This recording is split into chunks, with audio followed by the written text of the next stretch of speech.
Greetings everyone, I am Dr. J and welcome to my review of Valkyria Chronicles 4.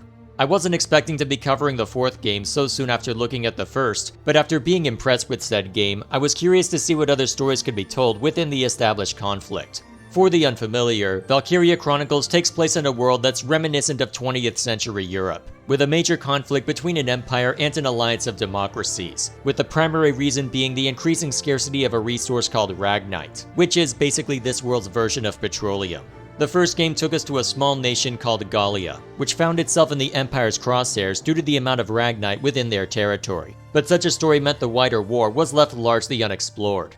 Thus, with the fourth game, the story would follow a group caught up in that larger struggle. Due to how different the setting is from your typical strategy game, this led the gameplay to diverge significantly, which is where the main draw ended up being for those who played it. It may have taken the franchise a while to find a substantial audience, but the fourth game appears to have been a welcome success for it, building on the lessons learned from the previous to try and create something more compelling. As such, let's not waste any time and jump right into discussing how well it accomplishes that, starting with the gameplay. As mentioned earlier, this is a strategy game, with a mixture of turn-based unit commands and some real-time elements. Given the prominence of firearms, movement occurs in real time, with hostile units firing at you if you enter their range, though you are able to enter target selection or enter turn to stop the volley. Speaking of the turns, the game also doesn't operate by a simple one-and-done rule for each unit, but instead gives you a discrete number of command points, which can then be distributed to your units as you see fit. This also means you can throw every single command point onto a single unit if you so desire, though they won't be able to move as far if you do that, and the majority of weapons have an ammo limit to prevent you from spamming them. This system leads the game to play out radically differently than a normal turn-based strategy game, as instead of moving a large collection of units as a group, it's a matter of trying to make the most out of what units you do choose to move. For instance, in one battle, your objective is to reach a couple of your men, who were separated from the rest of your squad due to story reasons. In order to reach them, you need to clear out enough enemy defenses so that you can run someone over to them, while still ensuring that your starting point isn't seized. Due to the need to split up your forces, it makes sense to send your vehicles and maybe a couple of infantry units to clear out the forces perched on the high ground, which means spending a lot of command points on just those few units, at which point you can give your undivided attention to the soldiers on the low ground. Speaking of those units, let's take a look at what each of them are capable of. Pretty much all of your units will be outfitted with a small health pack that can be used instead of a weapon, though in most cases, infantry will heal a little bit at the start of your turn, which means it's not something you have to worry about often. However, if they get knocked to zero, you may have a few turns where another unit can run to save them, but if an enemy unit crosses over them or that time expires, there is permadeath in play. Given that they attempt to give each character a unique personality, and even have side missions attached to literally all of them, there is substantial incentive to keep everyone alive to the end. Within a typical mission, the first units you select will be your scouts, which have the highest movements in the game and can identify enemies that are further away, though they are only lightly armed and armored. They also have a much larger interception arc than most units, meaning even if they can't do a lot of damage, they're more likely to notice and shoot at enemies that cross their path. This versatility makes them very valuable, as while they can sometimes be stopped by an entrenched position, they will have an easier time getting behind an enemy, and also have a grenade they can bring out in a pinch. If you're looking for someone that can take down most infantry quickly, that's when you break out the shock troopers. Their machine guns don't have the range of a scout, and their lower movement means they aren't as good for flanking enemies, but in a straight up fight, shock troopers can kill pretty much any infantry unit on their own. Next up we have Lancers, who are designed to take down pretty much anything that isn't infantry. Whether that be tanks, stationary guns, or bunkers, their main draw over a tank is that they can go places where a tank can't, which then gives them an easier time hitting the weak spot on a vehicle. To ensure they make it to their target, you have snipers at the back, who have the lowest movement in the game but by far the best range. Their usefulness is in taking out individual soldiers from a distance, allowing you to clear out a couple of unsuspecting infantry before they start causing you trouble. The only problem you'll run into for both the Lancers and Snipers are that they have an ammo limit on their primary weapon, and only regain a single use each turn, which means if you want them to attack with impunity, you'll need an engineer to keep them stocked up. Engineers have the second highest movements in the game, are armed with basic rifles to defend themselves, and are able to do a variety of tasks, such as repairing the sandbags you can cower behind, keeping your tank healthy, and even reviving allies whose health has dropped to zero. Needless to say, there is a reason why you were only given a very small number of these guys throughout the game, as while they might not be super deadly, they'll be ensuring that pretty much everyone else has the means to bring down the hammer. These 5 infantry classes make up the basis of what you had access to in the first game, with clear strengths and weaknesses that ensured you would have a tough time if you only used one class or another. To shake things up, however, this game added a new class that, when I saw it for the first time, genuinely worried me. To be specific, in Chapter 2 you are introduced to Grenadiers, who are able to lob explosives over terrain and a sizable distance away, with said explosives being able to one-shot most infantry classes. This on its own would make them a scary force to be reckoned with, but what makes it worse is the fact that they have interception fire, which means if you try and rush them from the front and any enemy can see you, you better be quick and/or lucky or else you're not gonna have a good day. Luckily, as broken as they could have been, this isn't necessarily as bad as you might think. They may not expend ammo for their interception fire, but Grenadier interception is always limited in its damage and accuracy, meaning their interception attacks won't hurt your tanks, and are less likely to harm your faster units like scouts and shock troopers. If you try to counter them with your own Grenadier, there might be a problem, but even then, so long as you can avoid the forward 90-degree vision arc of a specific unit, or if you can at least avoid getting spotted while in that arc, you'll usually be okay. There will also be sheds set up that are apparently strong enough to withstand literally anything thrown at them, meaning there are opportunities to avoid a Grenadier's attacks, at least long enough to move to the next shelter. Also, what's good for the AI is good for the player, so if they're allowed to pummel you with heavy damage and speed debuffs, there's nothing stopping you from doing the same. In short, I actually don't mind their inclusion after getting used to them, as they put a solid check on reckless shock troopers and give snipers an easy target. To round out your team, you also have tanks to worry about, with your main one being named the Hafen.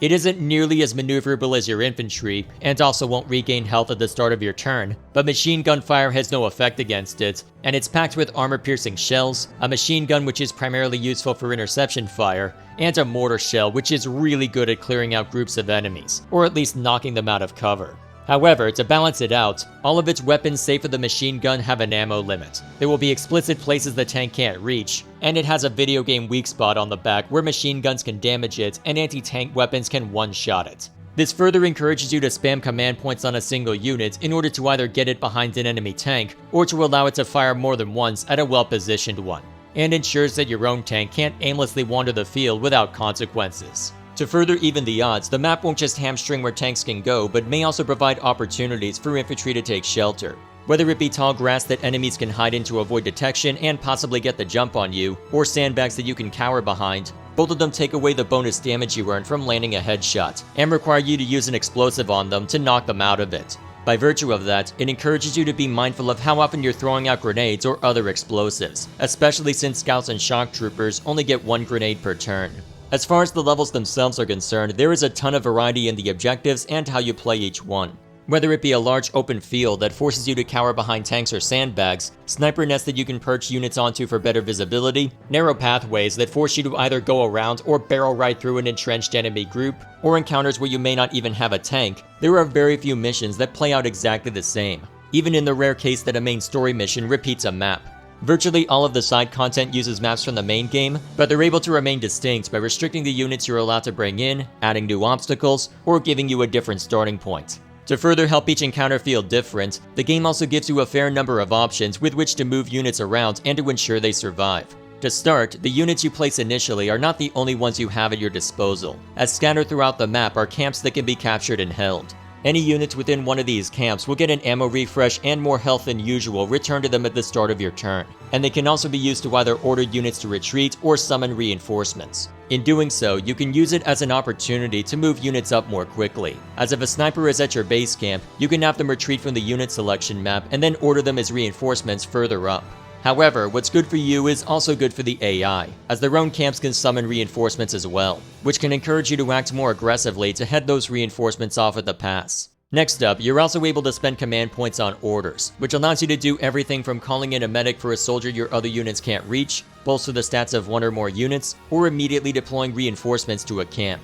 They tend to be more situational, but either due to greater familiarity with the game mechanics or greater level variety with this game in particular, I did find myself using them a fair amount. And finally, there are a couple of ways that you can move your units as a group instead of one by one. The first option is through an APC you're given right in time to deal with an open field and lots of ways to get hit out there. In that case, the APC can order units near its board, with it being able to carry 2 at first, with optional upgrades allowing for more later on.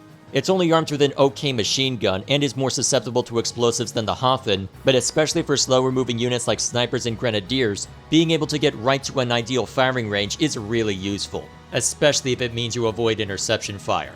Also, a number of your units will be marked as officers, with most of them being main characters that we see a lot of throughout the story.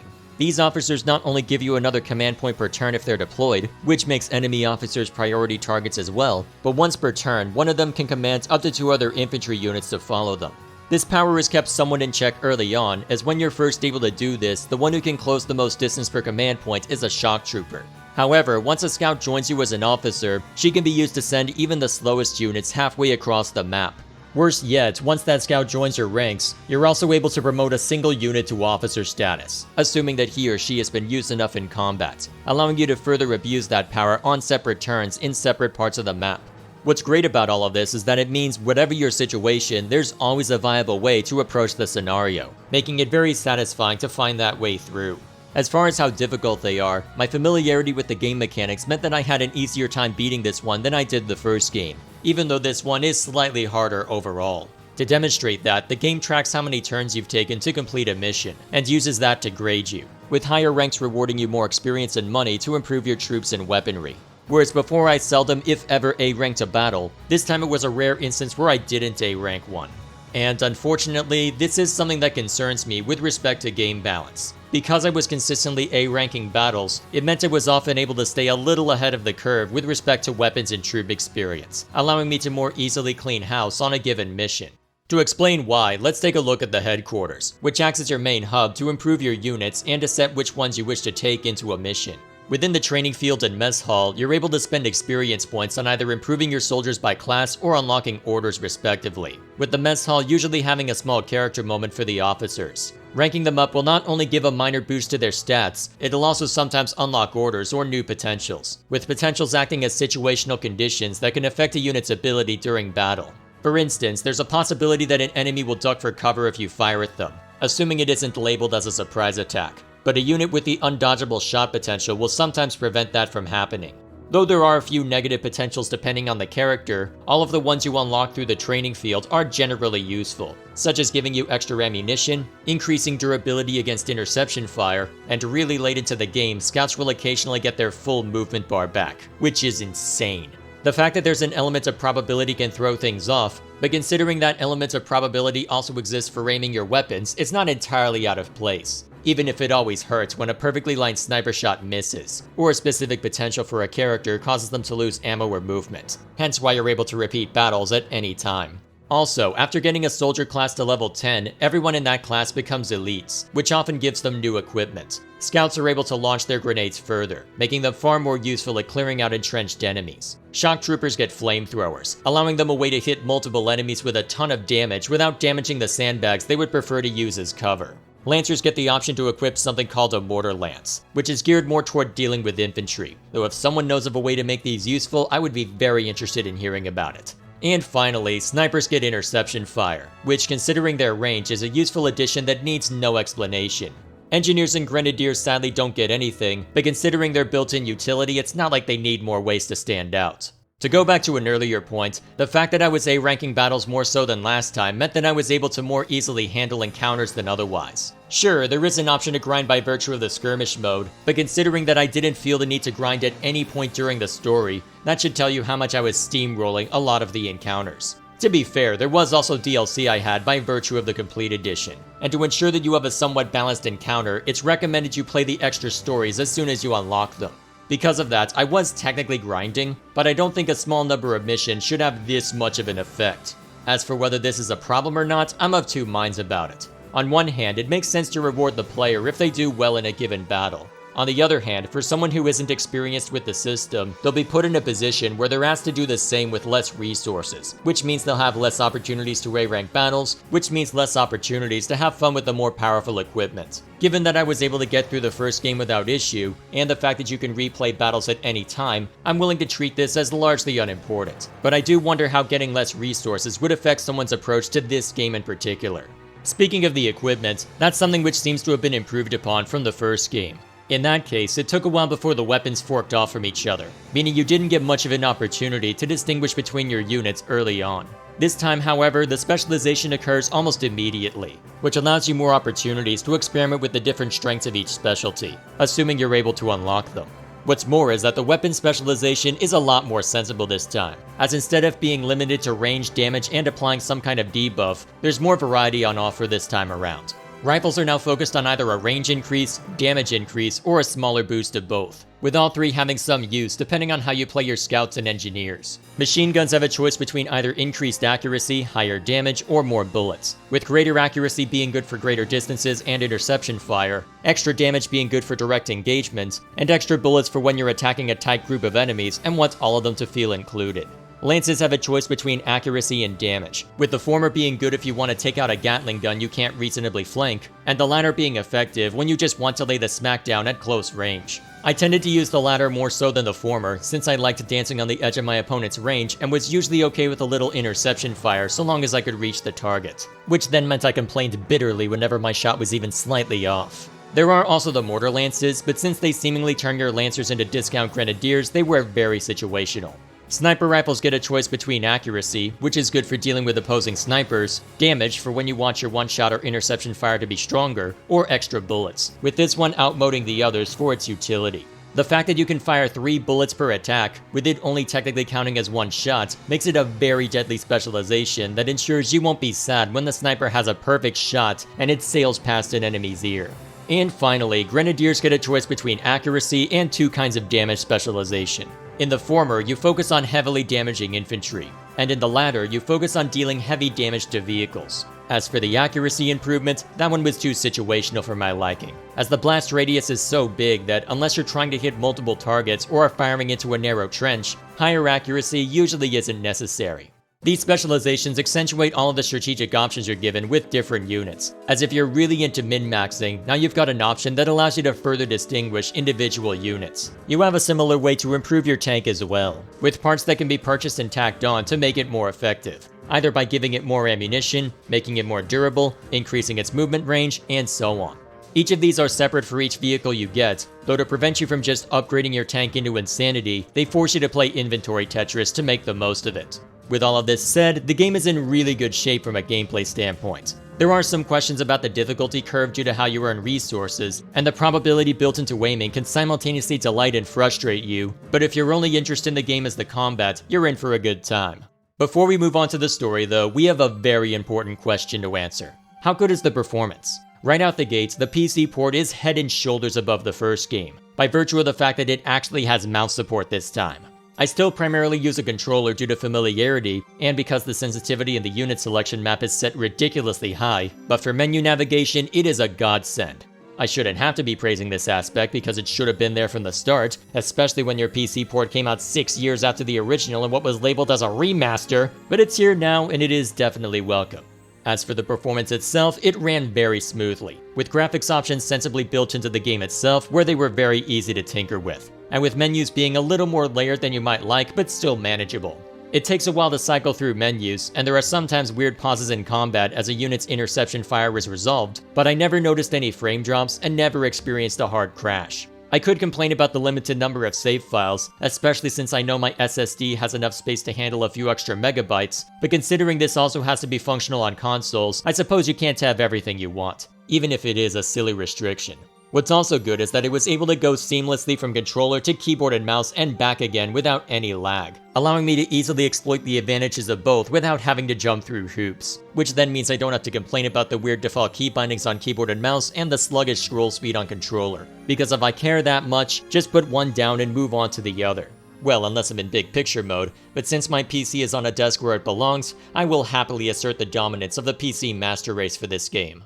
That covers everything I have to say regarding the gameplay, so let's take a look at the story. Throughout your time with the game, you will be following the members of Federation Squad E, who due to their training with a group called the Ranger Corps are some of the best soldiers in the Federation Army. Some of their rank, including most of their officers, hail from Gallia, but join the Federation Army as a means to keep their country safe. Leading them is Claude, a reserved man who is thrust into being the main leader. At his side are his childhood friends, with Raz as the brash and boisterous backbone, Kai as the calm and collected sniper, and Riley as the confident scientist and demolitions expert. The squad itself is primarily made up of people from throughout the Federation, including their tank driver Miles, who is the odd one out in the main cast due to not having grown up alongside the other officers, leading him to sometimes echo the perspective of the audience. Within the Ranger Corps, you also have other squads that will occasionally have an impact on the story, with the most direct one being Squad F, which is led by Minerva, a classmate of Claude's in officer training.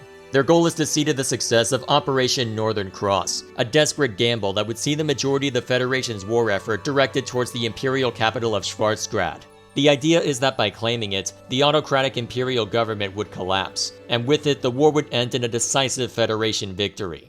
Before we get too far with respect to the story itself, there's plenty to discuss with how it's presented, starting with the visuals. As with previous games, the coloration and art style gives it an almost storybook-like appearance, which helps it to stand out a lot in spite of its character work being very similar to a lot of Japanese media. The sound design is also in good shape, with all of the weapons sounding distinct, and to go along with the visuals, they also have words show up whenever you're watching a tank move or a shot be fired. However, I do have a couple of technical complaints. To start, the audio balance is a little off between the voice volume and the music volume, at least for the English voices. You do have the ability to modify this in the options menu, but the problem is that the issue exists between voice lines as well.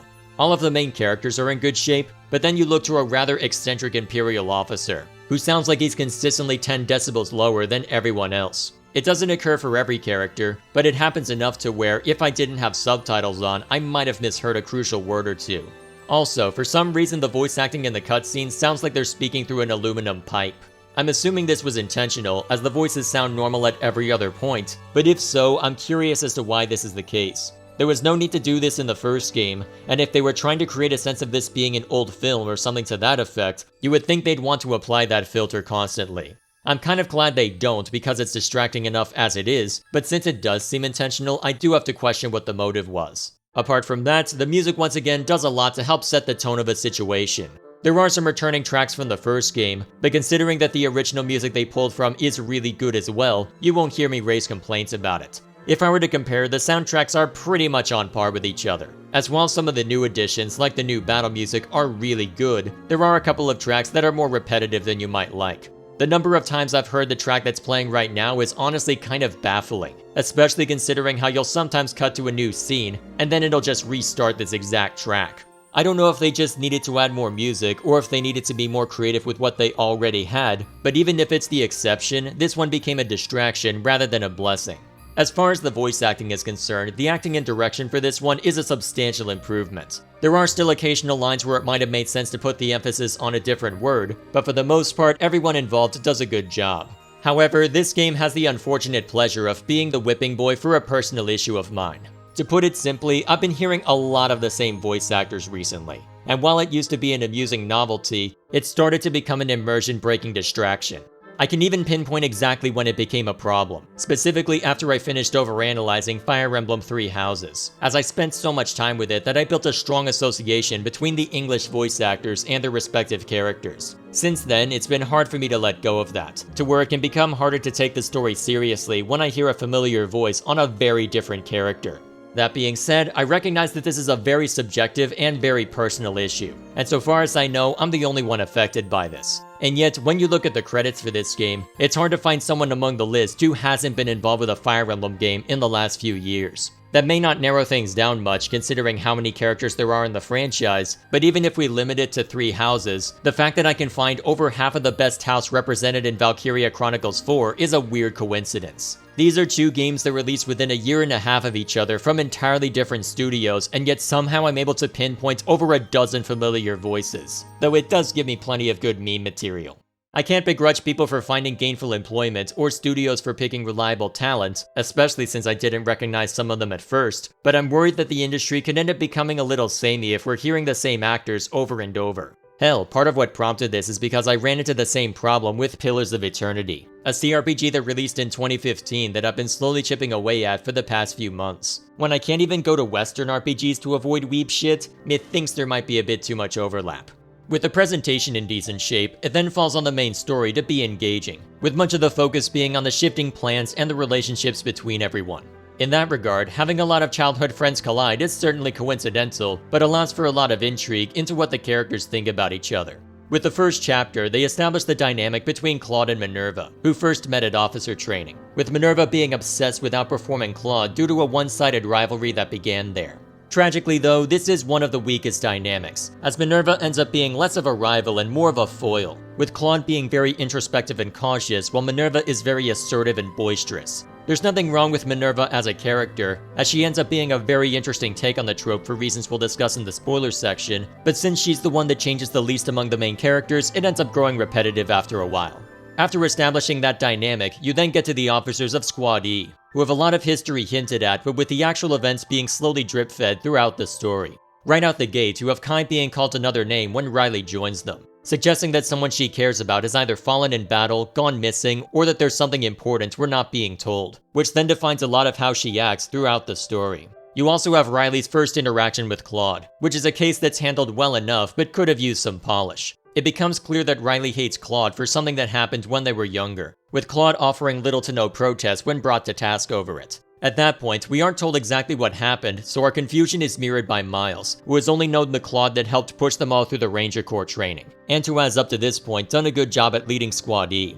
We're eventually told what happened, first through implication and then directly. But because we're in the same position as Miles, having known Claude as an adult before we knew him as a child, there isn't as much emotional weight behind the reveal as there could have been.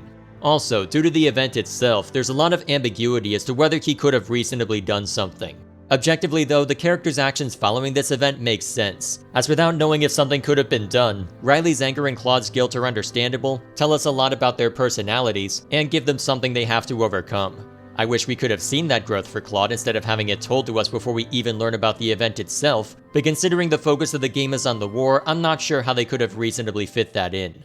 Unfortunately, being told character growth is a common problem in this game, especially for the squad stories. Alongside the main story, once you've used a given character enough, you'll unlock a squad story for them and one or two other characters, which are meant to be side content that allows you to explore their backgrounds and personalities. In theory, they're a good idea, as apart from the occasional background extra or very specific points in the narrative, you don't hear from them much during the main story, as otherwise it would become needlessly cluttered. However, to again compare this game to Fire Emblem, the support system in that franchise has thoroughly spoiled me, as after getting used to multiple conversations over the course of days, months, or even years, you get one moment for all three characters to have their obligatory "here's why I'm like this" speech. The others go, "Oh my gosh, that's so interesting. I will never look at you the same way again." And then by the end of it, everyone's friends, and oh look, some of their negative potentials got replaced with positive ones. Isn't that lovely? To put it mildly, they get very formulaic and very repetitive very quickly. To make it worse, all of them have some kind of combat mission attached to them, which wouldn't necessarily be a problem if the combat encounter was scaled to our experience and gear level. But because they're not, most of them will end up being absolute cakewalks. Even this might not be an issue if you can unlock the squad stories quickly, but the only way to make progress is to spend command points on characters, up until the point where you can make them officers. Considering that due to the officer status on the main characters, you'll always be fielding them, unless you do something silly like go back to previous battles and just spam command points on a character over and over, you're not going to unlock them quickly, which means you'll be grossly overleveled, which undercuts the stakes of the story itself. And if I didn't have enough problems with that, I also got a reminder as to why I don't watch a lot of anime. Because for some reason, every time we want something important to happen, everyone waits their turn like it's a JRPG and lets the speaker mouth off whatever very important dialogue they have instead of just shooting them when they have the chance. For whatever insane reason, some of the "here's why I'm like this" dialogue happens in the middle of a shootout, which means you're sitting there going, is this really the right time to be having this conversation, as bullets are flying past? A sentence or two I can buy, but when they're starting to look like my overly verbose paragraphs, in a setting where time is of the essence, I can't help but think you could find a better time for this. If they're trying to make us think that the only way someone can actually die is during gameplay, they're doing a really good job at it. And speaking of anime, have I mentioned just how anime this video game is? Because holy crap is it anime! At which point someone in the comments is gonna say, "Bruh, it's anime World War II, of course it's anime, what were you expecting?" At which point I can say that I was not expecting how much this game would go full Japan. I will grant you that the first game had its moments where it decided to be anime as well, such as when they contrived a beach scene into this super serious war scenario. In that case, however, there was work put in to justify it, as the characters in that story had just done a major service to the ruling family of Gallia, so here's a private beach for you to be awkward at. In short, I can live with weeb nonsense so long as they put in the effort to make it fit. And as far as this game is concerned, it's about half and half. On one hand, you have Raz, who is written as an over-enthusiastic pervert with all the social grace of a drunk Magikarp. You could argue that he didn't have to be written that way, but considering that he's basically the only character in Squad E like that, and because his actions aren't portrayed as being positive, it's not a big deal. To that end, when he gets a little too personal with someone, he will be rightfully chastised, sometimes violently in response, with one moment in particular standing out due to how early in the story it happens and the reaction it elicits from others. On the other end, you have this game's attempt at justifying a beach scene. Without a royal family in need of favors, the writers decided that they just so happened to find a private imperial resort which just so happened to have a bunch of swimsuits there. That conveniently fit them, despite the fact that the lack of women in the imperial army is a plot point rather than an oversight. Why a bunch of Imperial soldiers would be holding onto women's swimsuits is anyone's guess, which just adds many more questions that I really don't want to think about right now. But not only do they seem okay with basically stealing them to wear to the beach, in the middle of this really important military campaign by the way, the game then lets you find them, in the middle of winter, for the rest of the game. This game is dumb. Before we get much further, however, it should be said that, at least in this instance, it's a side story that can be wholly ignored if you so desire. In fact, there's a fair amount of content tucked away within the extra stories section, all of which is DLC that came bundled with the complete edition. Some of them add new gameplay challenges, others spend time exploring characters more thoroughly, and there's also the obligatory beach scene. The reason why it's worth specifying this is because it's typically recommended once you unlock an extra story that you play it immediately, so that the gameplay portion isn't a complete cakewalk. However, I didn't always follow that, as in the case of the beach scene, it came on the heels of a really serious point in the story that was, to put it mildly, rather harrowing for all involved. On account of that, I decided to keep going a bit with the main story before doubling back once things had calmed down a little. However, within the main story itself, there's a lot of points where the game rapidly shifts from one tone to another, to such a degree that it can end up feeling like whiplash. This is especially prominent toward the start of the game, as until a certain moment, you can justify the characters being overconfident or arrogant due to them being the best of the best. However, this then leads to a story that bounces back and forth from elation to desperation within minutes of each other, which can be really jarring due to how quickly it happens. To really hammer this home, here's a brief overview of a few key chapters. In one case, you have a very serious moment that leaves Riley emotionally distraught, due to circumstances we don't fully know yet. A little while later, we transition to the game going full Japan, to a degree that every game journalist this side of the known universe spontaneously combusted. With the tone now reset by this event, we follow it up with one of the most pivotal battles of the war thus far, which stretches everyone to their emotional limit and nearly kills one of the main characters. Which naturally means, with the day one, we have to follow this up by blissfully meandering through a small town, only to get into a literal fight with Squad F. Why, you might ask, would such a thing happen? To put it simply, no one gets between Raz and his bacon. And before you ask, no, that's not a euphemism, it's literally what happens. Squad F buys up all the meat and bread in town, Raz and Kai both get angry about it and literally start a fight over it, with the dispute being used as a pretense for that chapter's combat mission. The degree to which these shifts happen are so extreme that they border on immersion breaking, as right when we get acclimated to what's going on in the moment, another thing happens to completely lurch us in another direction. Thankfully, this is something that ends within a couple chapters of that chicanery, and once that event occurs, it remains much more consistent, which means it's easier to get emotionally invested in what's happening. Which is a good thing too, because in keeping with the first game, they don't pull any punches, and it is a gripping story from then on. Before we get to that though, let's take a brief moment to discuss some of the content within the side stories. Some of it I can't talk about outside of a spoiler section, but since they were DLC that cost money at one point, let's see what they have to offer. First, you have a tie-in DLC with the main characters from the first game, with it being a moment where a lot of the similarities between the two groups are stated out loud. As far as the story itself is concerned, there's nothing objectively wrong with it, but it does suffer from a similar issue to the squad stories, namely that we don't get as much time as you'd like for characters to interact with each other. It's also a little jarring that only one of the original voice actors reprised their role in the original group, but considering there was almost a decade between the two games, I can't begrudge them that much for it, especially after all the complaining I did regarding voice acting earlier. Another one takes a bunch of Squad E's members and separates them from the officers, on account of the resident good boy of Squad E running off. And yes, there is a good boy named Rags in this game, who will sometimes show up alongside the medic when you rescue someone, which is as amusing as you would expect. It's a contrived situation to separate them, but it does give us some nice characterization for those involved. And from a gameplay standpoint, they were challenging missions, so it was definitely worth including. And as one final topic, there are the expert level skirmish maps, which were put behind DLC instead of released right out the gate for some reason. The skirmish mode was something that I didn't explore a lot previously, as by the time I thought to look at it, I was too overleveled for the easy and normal difficulty ones. The hard mode proved to be a solid challenge, and Expert was a brutal undertaking that required quite a lot of thought to make it through. In this case, however, the easy skirmish mode is replaced by an easy mode for the entire game. The normal skirmishes are about where they were before, but the hard and expert mode deviated significantly. Instead of just being the normal skirmish maps but with stronger enemies, they marked out different maps and sometimes attached different objectives to them. Whereas all of the normal mode skirmishes ask you to capture a specific camp, the hard and expert level would sometimes ask you to capture every camp, or find specific objects in the world, or defeat every enemy, or some other objective. It led each battle to have the same or similar level variety to the main story, while being scaled appropriately to where your experience and weaponry are after the main story is over. As a result, I'll have finished and likely A-ranked all of them before this review is out, as they ended up being a lot of fun to complete. With that said, all that remains now is to talk about how well the main story is handled and how well everything ties into it. To that end, I'm really torn about it. Like the first game, the first half is the weaker half, as they had to rush a lot of character development and setup in order to ensure that the main event has enough time to work. On the whole, this game is definitely more entertaining, especially when you factor in how expressive the characters are, the improvements made to the presentation style, and the extra time spent on the squad as a whole. There's also some really strong payoffs which this game absolutely earns, and which ensured that I didn't regret any of the time I threw at it. However, as much as I would love to say otherwise, the story itself does not hold up nearly as well under scrutiny. I subjectively enjoyed it more than the previous, as I had a more accurate set of expectations going into it and much preferred the character dynamics, but when examining the plot itself, I found it wanting.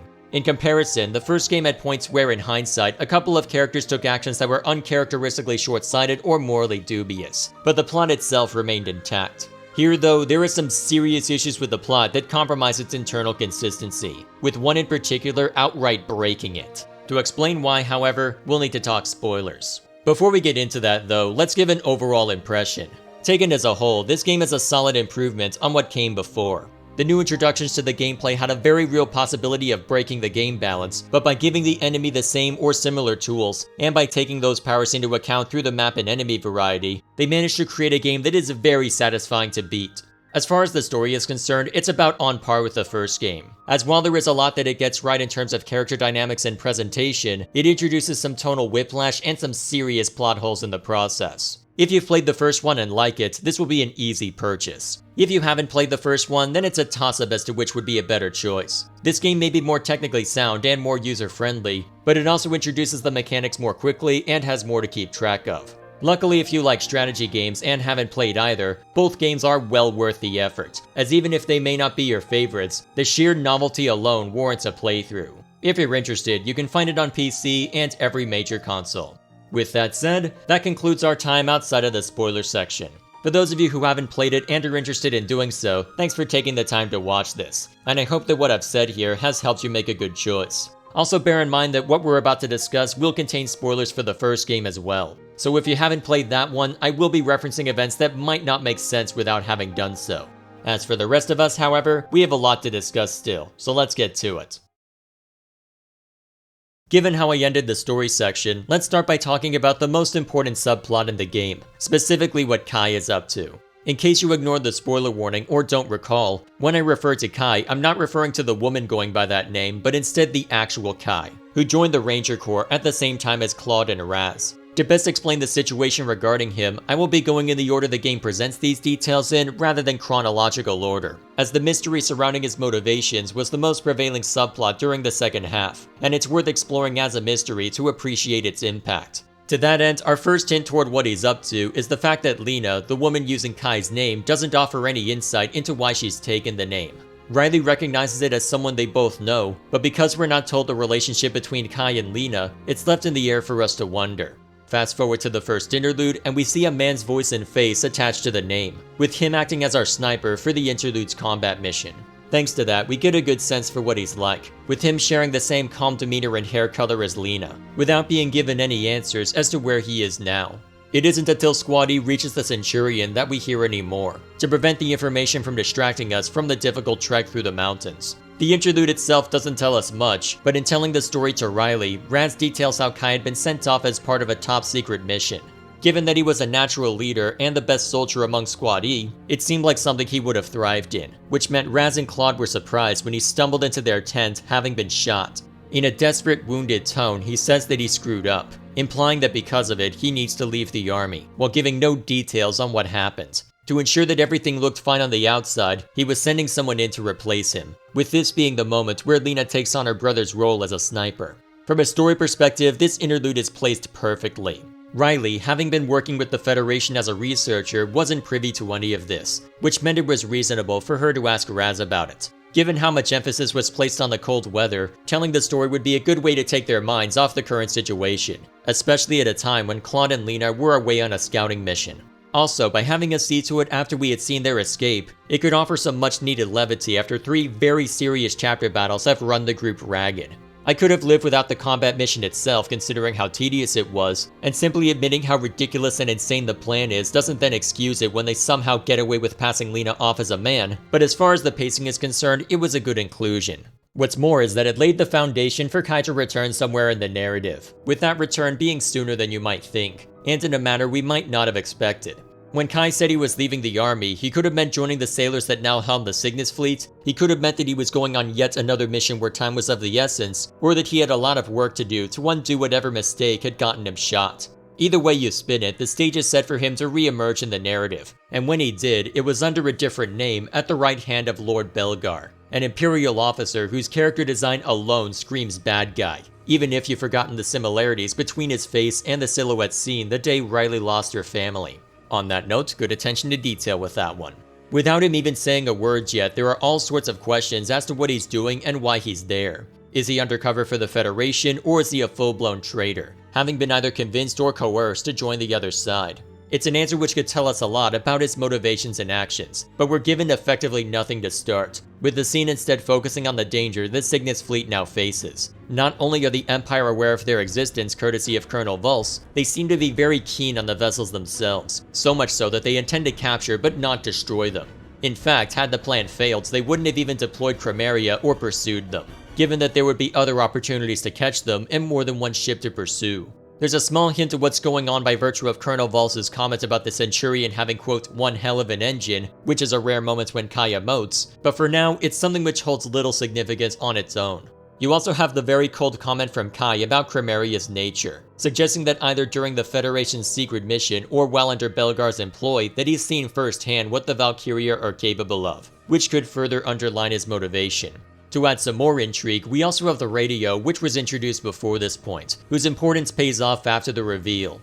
After being given to a surprised Leena by a refugee, she seemingly relays the position of the Centurion to Kai, which then poses all sorts of questions as to what she knows, and potentially explains why Kai may have specifically requested his sister to take his place in Squad E. It would be a contrived plan based on a massive assumption if Kai had planned it, but if he knew that Squad E had survived, it would be a good move to take advantage of the situation at hand, which makes sense for Kai given what we'll learn about him. Whatever the case may be, events clearly don't go according to plan, as the sadistic nature of Belgar's right-hand ladies leads them to taunt Chronicles into action. We aren't told until the aftermath how she's seen as the strongest and weakest of the Valkyria, having inherited the most power from her ancestors but lacking the control required to manage it. However, they present enough in the moment to explain why she loses control, through the constant verbal abuse she receives from her handlers and then an image of Selvaria, the one who was chosen to stand at Prince Maximilian's side, with a strong implication that Chronicles sees herself as lesser for having been overlooked. As such, her inability to control herself leads to the Comet's destruction, and seemingly destroys the Centurion as well, with Kai demanding, eventually begging her to stop. Even before the Centurion was seemingly destroyed, he appears distraught, a fact which will be very relevant later, with the seeming loss of the Centurion leaving him inconsolable. Whatever his motivation is, he clearly has a personal reason for carrying out Belgar's orders, whether it be to subvert the Empire's attempts to seize the ships, to protect his sister, or something else we don't fully know yet. Later on, we see Kai's report to Belgar, where they discuss the power that Chronicles wields, which gives us the comment about how she's the strongest and weakest of the Valkyria. In contrast to his cold comment on Chronicles from earlier, this time he's attempting to make Belgar see her as human before Valkyria, which further suggests that whatever his motivation is, that it's not fully aligned with Belgar. Regardless of his plans, one thing does become clear. Whatever Leena thought was Kai's plan, she wasn't a traitor, as she immediately reacts with shock and grief. Here she was, standing among people who had helped her get through so much just to stand among them, and she had effectively sold them out and sunk their chances of success. What's worse is that her being there would ensure that the Centurion's fate would be discovered and nearly countered, as the radio Kai passed along was still transmitting. Even if she had been killed in the skirmish on the Crystal Sea, the Centurion still lived, meaning she had twice over given the Empire a chance to, in her mind, destroy the vessel. I do wonder at how the signal works, considering that it somehow kept transmitting through a few hundred feet of steel and ice and a blizzard that was stated to be messing with Squad E's radio without being detected by the Centurion's own equipment, but in spite of all of that, you could spin this as merely a nitpick.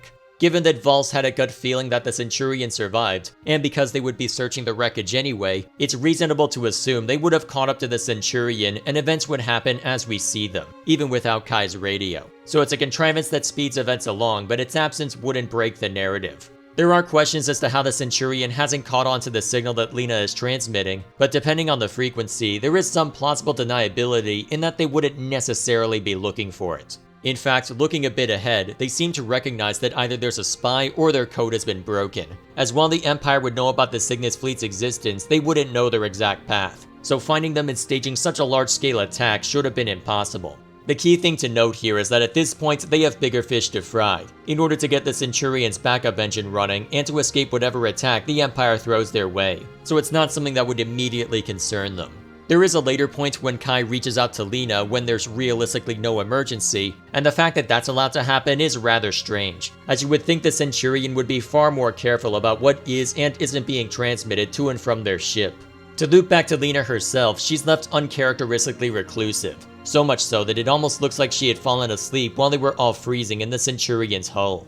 Given Raz's concern over that, she had an easy out to avoid suspicion that time, but if her attitude didn't change, it wouldn't avoid his notice. To that end, luck would be on her side, as he's the first to notice she's acting differently and confronts her about it. She's naturally cagey about it at first, but Raz, stubborn to a fault, refuses to relent when something is so obviously wrong. There's a bit of awkwardness to hint at what Raz wants to say, but he eventually says how, as her friend, her problems don't have to be just her problems. At that point, the guilt that she's been carrying spills out, as she says how she could never say no to Kai, how she had sold everyone out. Fortunately for her, Raz wouldn't care about what she did, so much so that he didn't even care to ask. All that mattered was that she was clearly sorry for having screwed up, and that it wouldn't be right for him to hold one mistake over her, especially given how he feels about her. Knowing that, the important thing was to let go, to put the past behind them, and to do their best to confront the consequences. Naturally, this would be overwhelming for Leena, to have spilled her guts like that only for Raz to confess right afterward. So she reacts as she always does in those moments, by letting out some emotion through chastising him before saying thank you. At which point the thread can end on a happy note, with Raz overjoyed at having been able to say how he feels. Having resolved the matter for now, it was only a matter of time before they encountered Kai again, with it occurring as they were raiding an Imperial supply town. To that end, you're compelled to take Leena for the mission, only for her to immediately disappear before you can use her in combat. It's unclear in the moment whether she knew she would find Kai out there, or whether it was just a hunch, but it's a mystery we'd have to stew on through the whole mission. Initially, there was no concern about her actions, given that Raz was the only one aware of her situation, and with Claude tending toward trusting her, but when she failed to show up afterward, it wouldn't be long before Raz would start looking.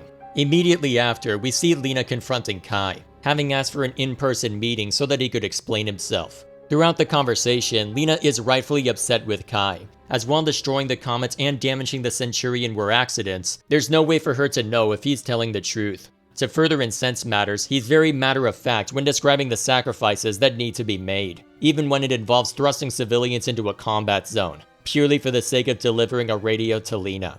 And yet what makes him dangerous is the fact that there's clearly an intelligence and a method to his madness, as he knows full well that Leena is in no position to make moral judgments, having sold her own friends out to him. This is a pattern that would continue throughout, as within Squad E, Claude will be forced to make multiple life-and-death decisions, and Riley's own work in pioneering Ragnite Implosion was a driving force for matters we'll discuss later. And yet what marks him as a villain from this point on is the fact that, in contrast to his old friends, when he's confronted with such awful decisions, he puts on blinders, becoming so focused on his goals and the innate good they can provide that he fails to properly explain himself. Instead of talking about his true aim, an aim that becomes clear with the destruction of the Cavalier, an aim that may have convinced his friends given how they react to Angie's identity, he starts monologuing like a Metal Gear villain about how war has changed, leaving no room for a retort before bullets start flying. So naturally, with a moment to breathe, they're shaken up by the man Kai has become, and refuse to go along with whatever crazy scheme he may be aiming toward. There's a bit of defensiveness from Leena that Raz reflexively covers for, but as he said earlier, Claude and Riley wouldn't notice or care, so Leena's involvement is dismissed without a fight. Which naturally means we get a moment for Leena to reciprocate Raz's feelings for her, because of course she would, given her reaction at the beach scene. Not that I'm complaining. From then on, Kai would remain an antagonistic force throughout, correctly guessing that Squatty had help on their supply raid and knowing that putting the Cavalier in danger would lead the Centurion to come running to help. We also get a reinforcement of his attitude when the comet was destroyed, where we learn the truth about what drives the Cygnus fleet. With Walz and Claude both being left out of the loop as compared to Brian, Chromaria, and Kai, anyone who has played the prior games and seen the hints building up to Angie's identity will know exactly what's about to happen: the final flame of the Valkyria. Rather than give up the tremendous power that lurks within their reactor, the crew of the Cavalier choose to detonate it, utterly demolishing the ice field it stood on and nearly obliterating the Federation and Imperial forces surrounding it. To this, Kai is once again despondent, gutted at having been unable to save another one. The implication being that he knows exactly what's driving the Cygnus fleet, and that it's his goal to try and help them. It also makes it clear to Kai's former friends that this is likely what caused him to turn, a fact we'll detail in full as we near the end of this thread. With the loss of the Cavalier and with the captain of the Centurion wounded, command transfers to Claude, who is told everything of their mission, about how they're going to use Angie as a living nuke. Fully aware of this now, the Empire throws everything at them, with Kai proving to be even deadlier than Walz or Chromaria. Knowing full well how Claude will act, he sets up a trap in the one place that he knows Claude will go. By using a massive electric net, the metal hull of the Centurion would be electrocuted to where it would be stopped dead in its tracks. At least that's what I'm assuming is supposed to happen, though part of me wonders if that would physically work, especially given that the ship isn't powered by normal electricity but by a Valkyria. Then again, if I were to start questioning the physics of this world, I'd have a lot of questions about both the Marmota and the Centurion, such as how the sheer weight of the things don't cause them to sink into the dirt or ice respectively. Whatever the case may be, Claude is given an ultimatum: give up the ship or die.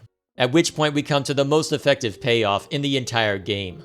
Leading up to this point, so many have had to give up so much. Squad F decimated, the Comet and Cavalier destroyed, Angie not allowed to live a normal life, so many close scrapes only for them to have their backs against the wall, again. There was a plan that could work, but Claude didn't have the heart to give the order for one simple reason. In order to break through, they needed to destroy whatever powered the net. To do that, he would need to send someone on a suicide mission, to deactivate it long enough for them to break through, which would mean leaving those who went on the mission behind. Because it would require a reckless attack, that meant the logical choice to complete the mission was Raz. To face down someone who had been willing to harm and displace civilians, who was willing to do literally anything to achieve his goal, who Claude didn't want to be like on account of that, he had to send his best friend to die. And yet the game leaves the slightest hint that he might be okay, as the warning the game offers when you select a unit to accompany him is that they might not come back.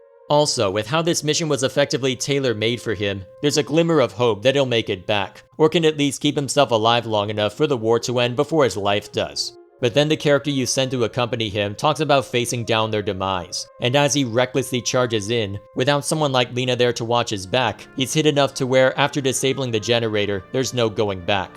With a brief opportunity to say goodbye to his friends, he gets to go out, as he puts it, like a big damn hero.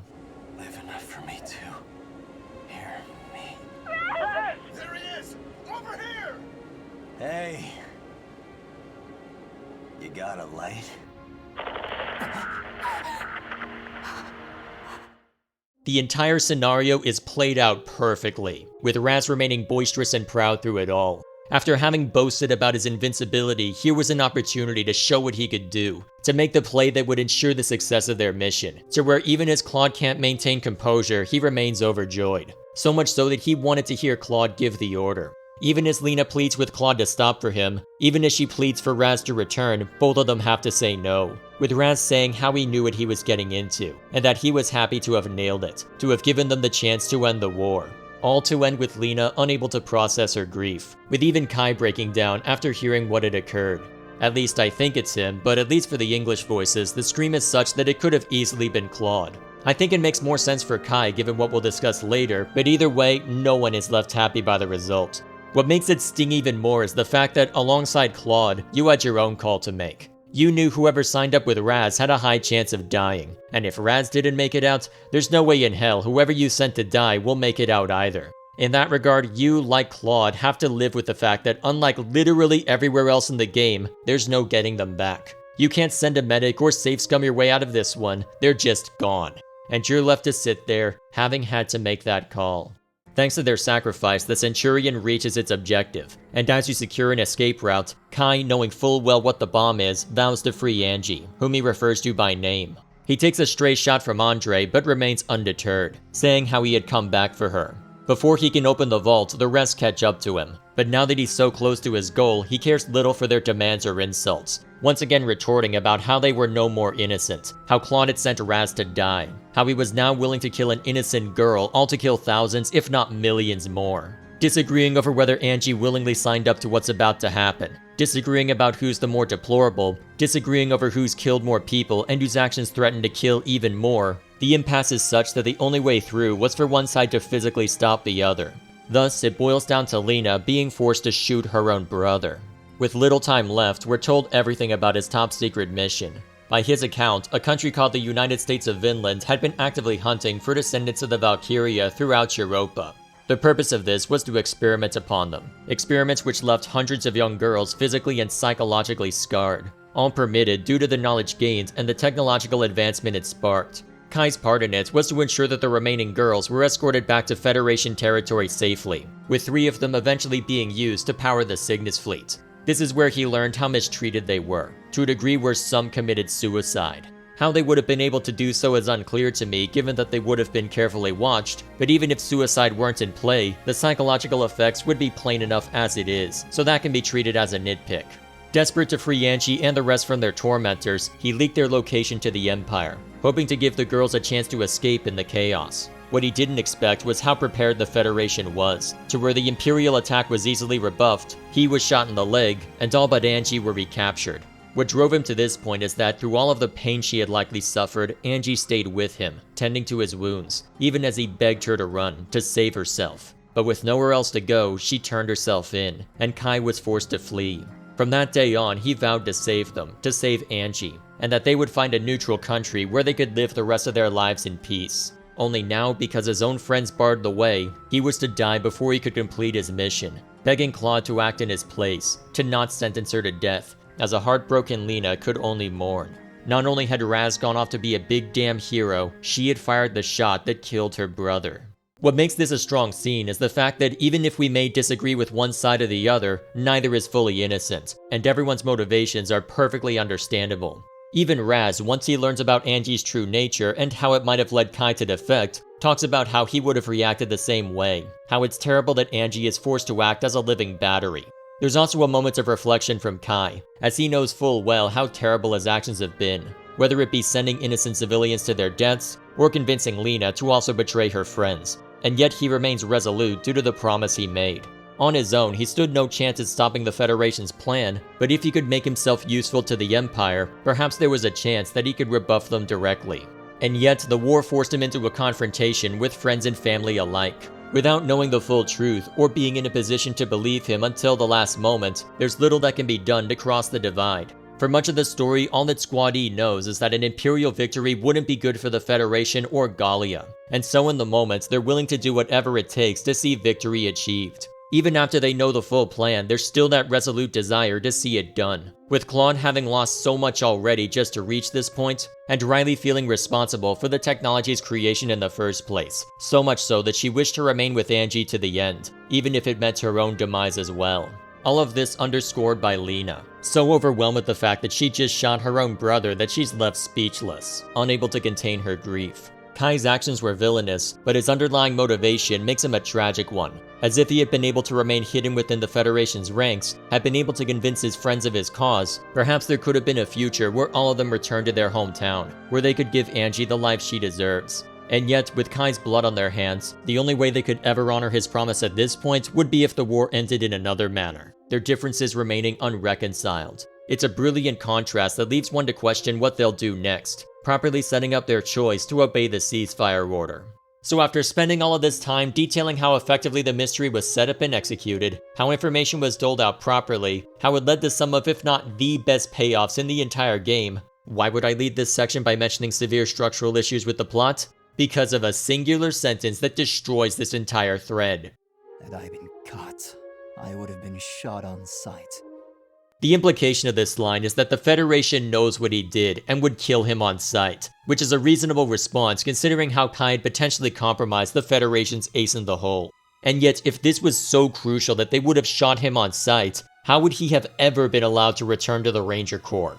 The moment he showed back up, in any capacity, he would have been whisked away in the same manner that he was before and dealt with discreetly, which means as far as Kai knows, he sent his sister to die. And yet somehow this is allowed to occur with the Federation being none the wiser. Their ace in the hole, which is so important that they would kill anyone who leaks it to the Empire, allows that same leak to exist within their Ranger Corps. At the very least, Leena would have been watched like a hawk, to where she couldn't have leaked the Cygnus fleet's whereabouts to the Empire, which then means Angie isn't likely to be thrown out of the reactor, which means the personal connection that drives Kai wouldn't be shared by his former friends. This is such a colossal mistake that there is no way this can be read as anything other than plot breaking. You can't even say that he was able to pass blame onto someone else, was able to fake his identity, or was able to cover up anything. There is nothing in Kai's description that says any of that. Had there been anything about how he couldn't be directly tied to the information getting leaked, how he might have been able to masquerade as Angie's rescuer, how he might have voluntarily stepped down from the assignment due to alleged personal reasons and only then disappeared, it might have been intact.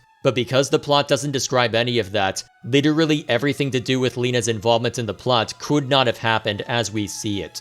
You could have come up with another reason for Leena to join up with them, but then you wouldn't have needed her to masquerade as her brother, and clearly setting up a mystery hook is more important than whether the story makes sense. One sentence, and this entire arc is shattered. And unfortunately, I haven't run out of problems to talk about yet, as the plan itself is fundamentally flawed. The initial premise is a strong one, with the newspaper articles detailing how the Federation had made significant mistakes in the first weeks of the war, to where they were now forced to take decisive and desperate action. In that regard, Operation Northern Cross makes a degree of sense, as they try and push into Imperial territory to claim the capital, and by extension to capture the leadership of the Empire. Its failure isn't unexpected given how they framed the start of the war, which means a contingency plan would be necessary, hence the investment into the Cygnus fleet and the permissive attitude towards Vinland's horrific experiments. It's a severe moral compromise that will then drive the ethical debate we see play out, but there is a logical through line, so on an objective level, everything checks out. However, if the plan is not to seize the Imperial capital but instead to nuke it, would that necessarily have the same effect? Once the Cavalier detonates, the Empire pulls out all the stops to try and prevent the Centurion from making it, to where it takes a sacrifice play just to get them there. And yet, if it's possible for Squatty to secure an escape route and get all but Claude and Riley out of the blast radius, what's to stop the Imperial government from getting the hell out of there? Not only do they have advance warning once the Cavalier detonates, they won't be hamstrung by Federation forces on the way out, which means the only way that the Emperor would be killed is if he was too pridefully stubborn to leave. It would certainly be a tremendous blow to morale, but unlike the real-world equivalent, the Federation is acting from a position of desperation. Bear in mind that planes largely don't exist in this world, with the only one we see being the one Isara was working on in the first game. To get a second bomb into Imperial territory would require another Cygnus fleet, which the Federation wouldn't have time to create given the tremendous investment required and the immense pressure the Empire is applying to them. And that's assuming it doesn't become a matter of mutually assured destruction. As for all the sins that can be laid at the Federation's feet due to the Valkyrian experiments, that same guilt can be laid upon the Empire as well. Silvaria's and Chromaria's existence and dour temperament are evidence of that, to say nothing of the cold and uninviting room that Chromaria lives in, a room that looks more like a prison cell than a home. Destroying the Imperial capital could embolden and enrage the Empire just as easily as it could demoralize them, especially if their leadership did the sensible thing and escaped before the bomb was detonated. That being said, as much of an issue as the plan is, it may have inadvertently worked out in the end. Before Claude can pull the lever, a ceasefire is announced, with all hostilities ordered to end immediately. There is some question of whether the order is legitimate, but considering they should be able to see where the signal is coming from, or at least guess based on the frequency, we can safely assume it's legitimate. This then raises a more important question. Why would a ceasefire be called? The newspaper articles painted the war as an ideological battle between the Federation and the Empire. As while Ragnite's growing scarcity may have ignited it, the two factions are painted as being so fundamentally different that there's an impression that neither can live while the other survive. And yet out of nowhere, right as they're about to destroy the Imperial capital, a ceasefire is called. You could argue that this was a matter of propaganda to maintain morale, which wouldn't be unheard of, but we sadly don't get to explore that. On a similar note, we're also given zero reason as to why the two sides agreed to a ceasefire. As far as the Federation knows, their last hope is in Schwarzgrad, so they have no reason to say yes when there's a gun pointed at the head of the Empire. As for the Empire, their capital may be at risk, but they've held the momentum up to this point, save for brief moments during Operation Northern Cross. It might make sense for the Empire to give up on Gallia after Maximilian's defeat, but to give up on the war in general is surprising. Unfortunately, we can only speculate, as they give no reason, and if there's an answer buried within the second or third game, I'm unaware of it. However, if I were to speculate, and to tie into the problem I mentioned earlier, I think it may boil down to the fact that at this point, both governments are aware of the other's research into the Valkyria. Not only have they seen the Winter Witch and the Centurion deployed in this theater, you also have the destruction wrought by the Final Flame. Whether it be Silvaria's sacrifice pulverizing Fort Ghirlandaio, or the explosion of the Cavalier destroying untold amounts of ice and nearly blowing up both armies on the Crystal Sea. Seeing the kind of destructive power that could be unleashed on account of that, and recognizing the sheer losses both sides had suffered already, further invoking the power of the Valkyria could easily lead to mutually assured destruction. Hell, even without that power, there was already speculation that there would be a major population decrease if the war dragged on.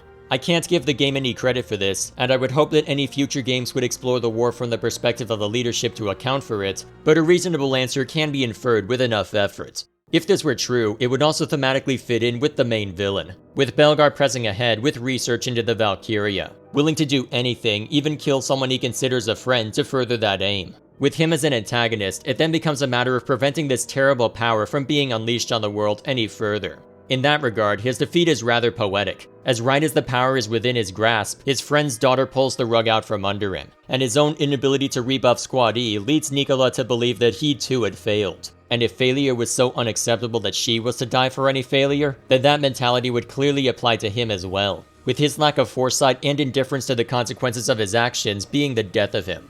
To further explore Belgar's character, he made for a serviceable antagonist. With his introduction, he's shown to be incredibly calculating, planning ahead for what needs to be done in order to ensure that he gets what he wants. Even as Walz stands across from him knowing that something is up, he's also fully aware that Belgar has him dead to rights, with the fate of his squad and the opportunity to continue chasing his soulmate as opportunities only Belgar can grant. Kai's presence also suggests that he'll play a significant role in upcoming events, as does the fact that he commands a Valkyria, so the stage is set for a really potent threat to Squad E. What's curious about him, however, is the fact that the only time he takes direct action is after the ceasefire, where he does everything he can to secure the Centurion, or at the very least to study the technology long enough to learn what he can from it. Given his connection to Riley's father and the role Belgar played in his death, it provides a strong foil to what Claude and Riley eventually decide, namely to not cause more needless suffering by invoking the power of the Valkyria. In that regard, however, there is a major missed opportunity, as apart from Kai, literally no one from Squad E ever directly interacts with him.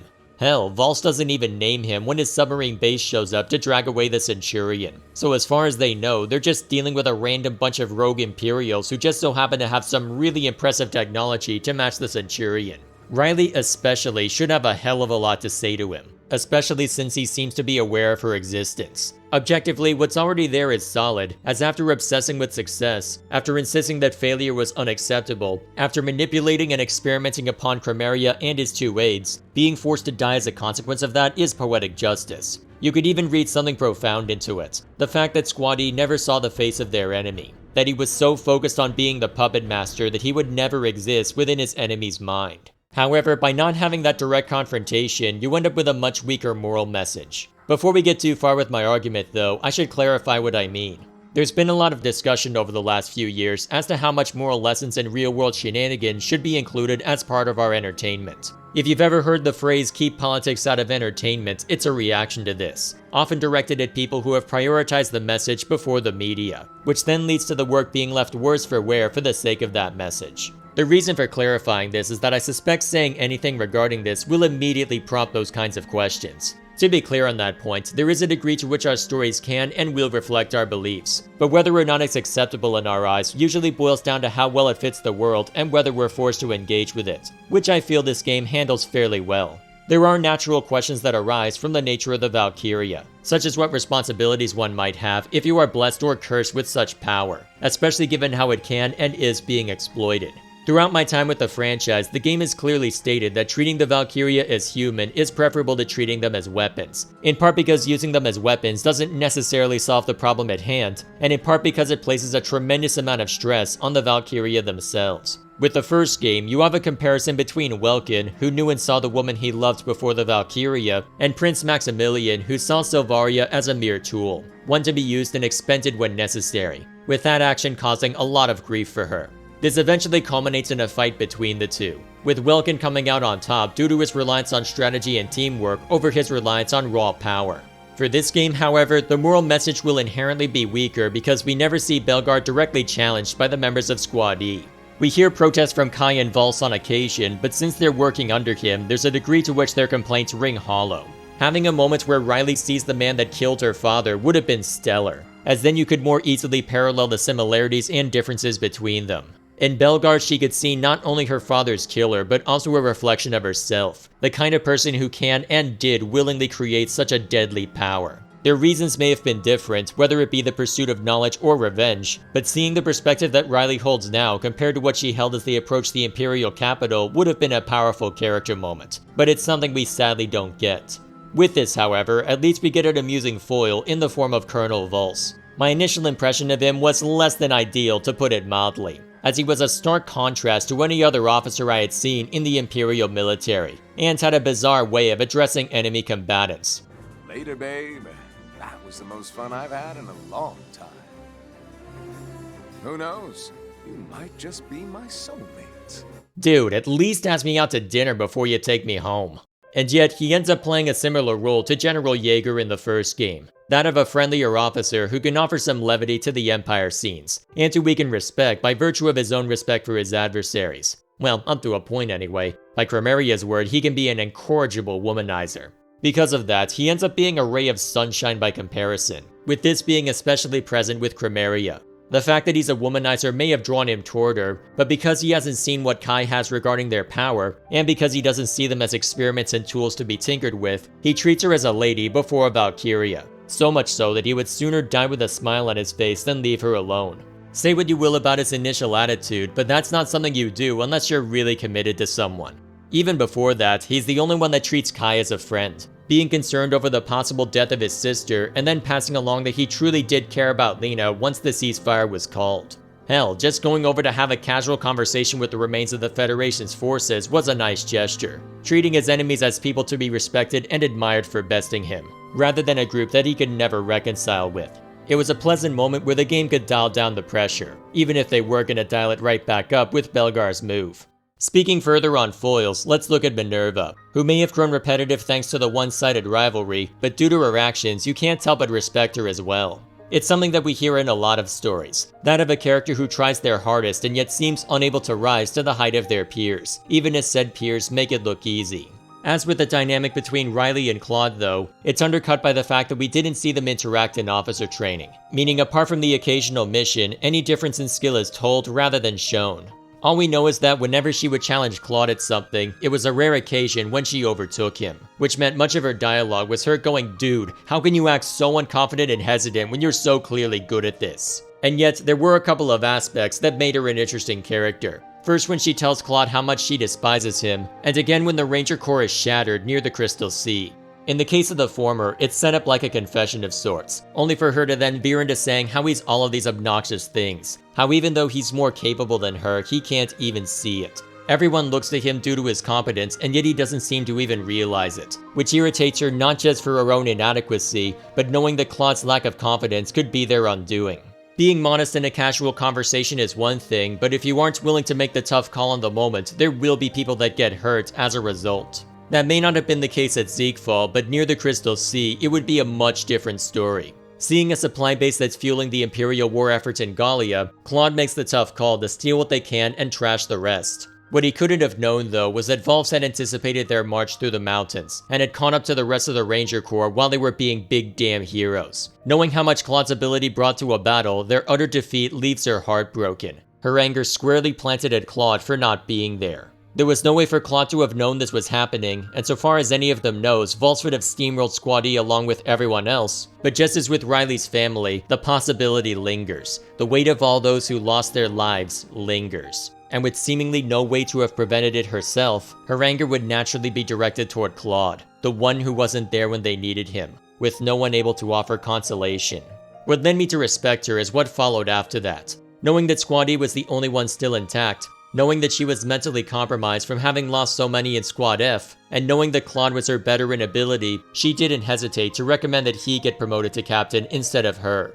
Even if she'll never be able to forgive him for not being there, she knows that Claude will do a better job in the role, and isn't so proud as to compromise her chance at revenge by squabbling over it. There's the underlying threat that he better not screw this up, but with that the stakes are set, and she can fulfill an effective supporting role to keep Claude honest. Next on the list of supporting characters, we have the Valkyria, who are the main subjects of the war and the ones that the ethical dilemma centers around. On one side of the conflict, you have Silvaria and Chromaria, who have been forged into weapons by a nation centered on tradition which seemed to care little for their well-being. There is some question as to why they would stay, but considering that the Empire would be keeping careful watch over them, and would drill into their heads that there's no other way they could live, there is some reason for why they'd feel trapped. Even so, the characters are polar opposites, the one who was chosen and the one who was not, with an extra story centered around the dynamic between the two. Based on the first game, we know that Silvaria is a decent person, which is reflected in that she has no interest in testing Chromaria in the way she might expect, but instead uses it as a chance to give her the closest thing to a normal day possible. And yet, living among Belgar's right-hand ladies, being constantly belittled, it would be hard for Chromaria to take that at face value, which would lead her to violently lash out. There's some ambiguity as to who comes out on top, as we're given dialogue as if it could happen either way, but given Silvaria's attitude before the fight, it's unlikely she would consign Chromaria to anything traumatic, even if it had been a total failure. The most important bit of dialogue from this is toward the end, where Silvaria tells Chromaria that there will come a point where she finds someone who makes her feel more human than weapon, and to treasure that when it arrives. To some extent, it's post-hoc explanation for why she didn't end up nuking herself, but coming from Silvaria, someone who found a person worth living for, it's entirely in character, and is evidenced further by Alicia in the first game. I kind of wish the extra story had showed up before that moment, but considering after this point they allow us to use both Silvaria and Chromaria in combat, I suppose they couldn't have us able to field Valkyria until after the main story is over. As for Angie, she's the most crucial element to get right for the Kai subplot to stand up to scrutiny.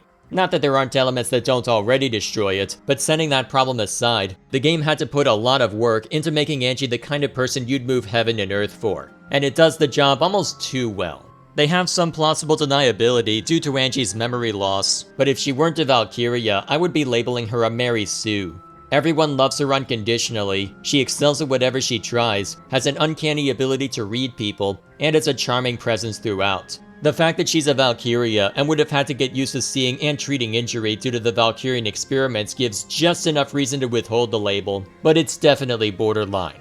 And yet, because of how she comes across, it's no wonder why Kai would have wanted to do anything to keep her safe, especially after he learns what she and the other girls experienced. Another thing to be commended is how they handle her amnesia. It's unclear as to whether it would be from lack of food in the Centurion's reactor, hitting her head on something when she was flung out of it, or some side effect of the Valkyria's power, but even though she may have consciously forgotten how to deal with injuries, her efficacy in the infirmary shows that the muscle memory hasn't left, which to my knowledge is a pretty realistic handling of the topic. And yet despite that, she's still a kid, wanting to see the world and experience everything, which leads her to stow away on a truck during the supply raid. It's at this point though where I'm not sure I completely follow the plot, as she has a premonition that she needs to find someone. As it turns out, that someone is Chromaria, which is a coincidental encounter, but considering that Kai is also around, it would make sense for the rest of EXO to be here as well. Either way, Chromaria's good boy being tolerant of Angie and the question about Angie being called by Chromaria eventually makes it clear what's going on. She also states how some of the Valkyria in her own experience had memory loss of some kind as well, which is another strange coincidence, but given the trauma required for a Valkyrian awakening, it isn't entirely unexpected. But then it gets into an even more interesting twist, with Crimeria's dour life contrasted so drastically with Angie being doted on by everyone in the Centurion. Seeing how Angie has everything Crimeria wanted but was never given, she agrees to help her remember. And though there's a pretense that with the knowledge she'll be able to help those on the Centurion, there's a petty aspect that will inadvertently ensure the ship's survival. At this point though, we get into a problem I have with the underlying plot, namely that the Valkyrian abilities aren't as well defined as you'd like. Based on the first and fourth games, they're able to recover from injuries much quicker than normal, are able to sacrifice themselves in a nuclear fireball, and when given a weapon made by their ancestors, they can become one-woman armies. To complicate things though, the first game makes a big deal out of awakening, which basically means before they can become living weapons, you have to inflict what would otherwise be a mortal injury. It's implied that this only applies to becoming living weapons, since Alicia is able to access hidden chambers in Valkyrian ruins and has had rapid healing all her life, but this is never directly stated, and having the blue glow show up before the awakening makes me wonder if that's a reasonable assumption. With this scene, we get another ambiguity added in, as based on Crimeria's glowing eyes, it possibly adds mental manipulation to the list. It's heavily implied both before this and in later scenes that there's an empathic or telepathic connection of some kind between Valkyria, but it's unclear whether this is a power that Valkyria have in relation to that, or if the glowing eyes are just meant to trigger a PTSD flashback.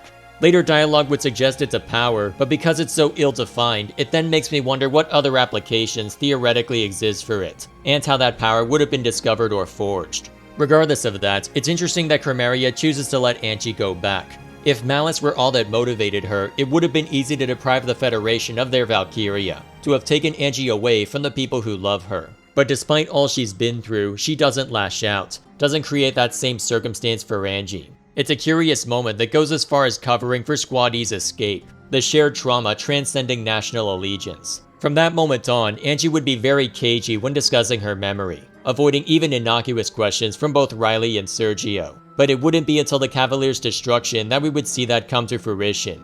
Before this point, there's a small scene where Brian and Captain Morgan are standing outside of the open reactor, where Morgan states how the only way it will fully work is if Angie returns of her own volition, albeit without mentioning her by name or even using female pronouns. Before the Cavalier's destruction though, Angie gets a front row seat to a gruesome sight, with a lot of really bad injuries to contend with in the infirmary, including Morgan.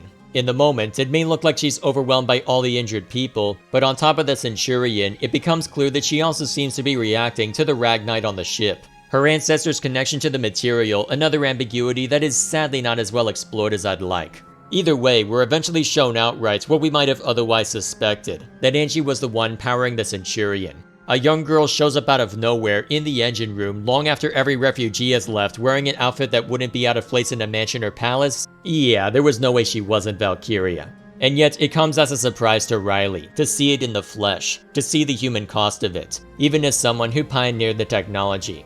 Having been given so much by the crew, Angie was now in a position where she could return the favor, leading her to return to the reactor, in spite of Riley's protests. Sadly, from this point on, we don't get any more dialogue from Angie, apart from a letter she wrote to Riley about what she remembered. By her account, she had been found by some soldiers, and in exchange for enough money for her family to be set for life, she agreed to go with them.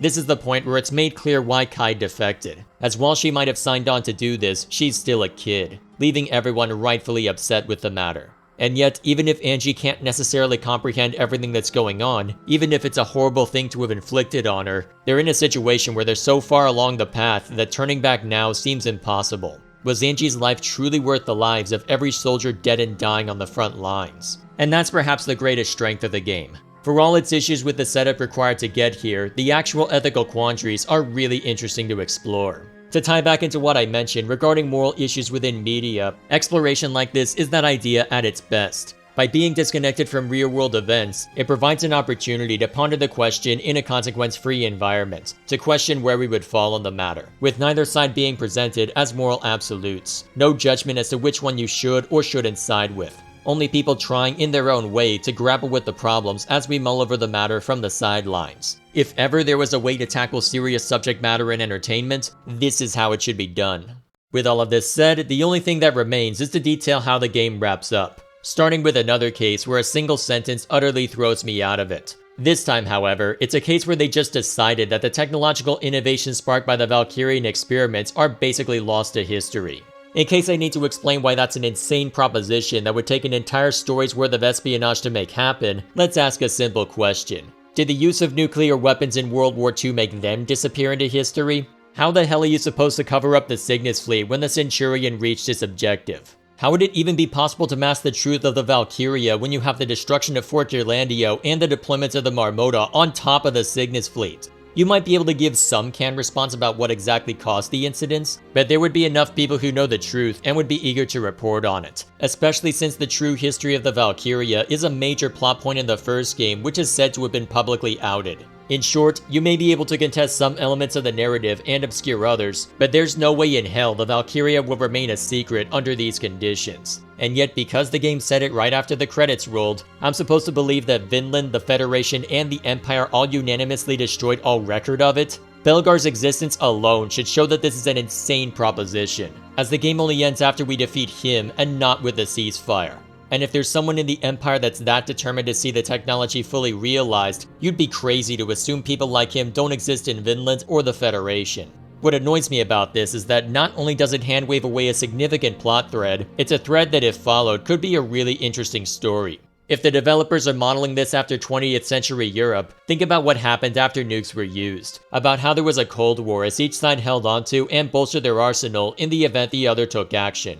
And yet, because of the strength of the weaponry now in play, neither side was suicidal enough to make a first move, leading to a tense Cold War that lasted decades and which led to more than one proxy war between the major world powers. You could have an excellent spy thriller that may end up being radically different from the previous games, but would be a really interesting story to tell. And yet it doesn't seem like that's something the writers wish to pursue. So let's just say the technology spontaneously disappeared alongside all memory of it, because that will clearly make all of our problems go away. Luckily though, the remaining resolutions are handled pretty well. Walz and Chronicles go on to live a normal life, Leena honors the promise that Kai made to Angie, and Claude sets himself to rebuilding Riley's family business. I kind of wish they didn't gate some of the content behind beating the final battle, especially when one of the added moments was yet another random chance to go full Japan, but at least the remaining extra scenes were nice additions to the narrative. Also, it sure as hell beats having to go through half the game in a New Game Plus mode, which is what I had to do to unlock one of the interludes in the first game, so I won't raise that many complaints this time around. However, there was something which ended up catching me by surprise, specifically how they introduced the credits, which I will let speak for itself. The minstrel boy to the war is gone, in the ranks of death you'll find him. I'll admit that in the moment, I didn't know the significance of this song, but it was a pleasant way to end the game. At the time, it sounded a lot like music that my father would listen to while I was growing up, like it had been ripped straight out of an old Irish songbook. So much so that I was able to hum along to the melody on the second verse. So when I went looking it up, imagine my surprise to find that it actually was. A Japanese video game developer had found a centuries-old Irish song and used it to close out their story about a fictional World War II. That is a sentence that I just said, and I'm still surprised by it. I even found the song in my father's massive collection of sheet music, and when I told him about it, he recognized the tune immediately. And honestly, with how beautiful a rendition it is, I could not be happier to see it here. A solid cover and an excellent way to close out this tale. So after everything is said and done, for all the problems that the narrative has, for all the parts that don't logically follow, and for all the missed opportunities, it's hard for me to not recommend it due to how much fun I had with the game. As with a lot of stories, good character work can often buoy up a lacking narrative, and this game is no exception, with solid work put in for the main cast and for a decent number of the antagonists. It's not a perfect game by any means, as was made clear by the Kai subplot, but playing and overanalyzing it over the course of the last few months has been an absolute treat, and there's definitely enough positive here to warrant checking it out. On that note, that is where we shall end it. Part of me thinks I should have done the overall conclusion at the end, but considering how long this spoiler section ended up being, I didn't want to waste a newcomer's time. It means I can't tell them to like, comment, and subscribe, but I think there are more important things than just shilling your YouTube channel. As far as that's concerned, thank you all for taking the time to watch up to this point. I had meant to get this out at the end of last year, but given how massive this video ended up being, it ended up turning into a long-term project instead, something to chip away at over the course of a few months. As of recording, I'm not sure when this will be out, but whenever that might be, thank you all for taking the time to watch this. Please let me know your thoughts in the comments below, and I'll see you all later.